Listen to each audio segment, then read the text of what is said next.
UKLO 1 year masters. No IELTS required up to 5 years visa. High visa success rate. Star hero Pawan Kalyan గత ఏడాది వరకు వరుస సినిమాలతో బిజీగా ఉన్న ఆయన ఇప్పుడు ఏపీ డిప్యూటీ సీఎం అవడంతో సినిమాలకు కాస్త గ్యాప్ ఇచ్చారు.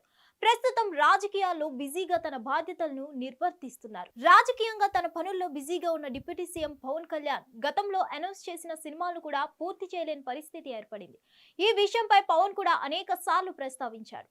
అయితే ఈ విషయం సోషల్ మీడియాలో పెద్ద ఎత్తున చర్చనీయాంశంగా మారింది. తాజాగా ఆయన నిర్మాతలకు క్షమాపణలు చెప్పాడు. ఇక ఇటీవల పవన్ కళ్యాణ్ టీడీపీ, జనసేన, బీజేపీ కూటమి శాసనపక్ష సమావేశంలో మంత్రులు, ఎమ్మెల్యేలను ఉద్దేశించి మాట్లాడుతూ కొన్ని ఆసక్తికరమైన విషయాలను పంచుకున్నారు. 50 రోజులకు పైగా చంద్రబాబు నాయుడు అప్పటి సర్కార్ జైలు పాలు చేసిన సంఘటన గుర్తు చేసుకున్నారు. ఆ కారణంతోనే సినిమాలు చేయలేకపోయానని చెప్పారు.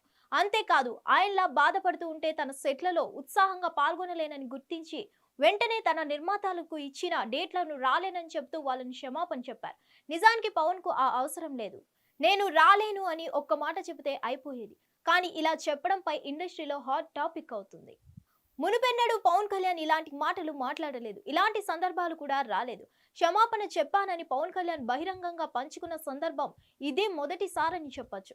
ఇంకోవైపు చంద్రబాబు సైతం పవన్ ని పొగడ్తలతో ముంచెత్తడం విశేషం. ఏపీకి ఉప ముఖ్యమంత్రిగా బాధ్యతలు నిర్వహిస్తున్న పవన్ కళ్యాణ్ ఇక ముందు సినిమాలు చేయడని అర్థమవుతుంది.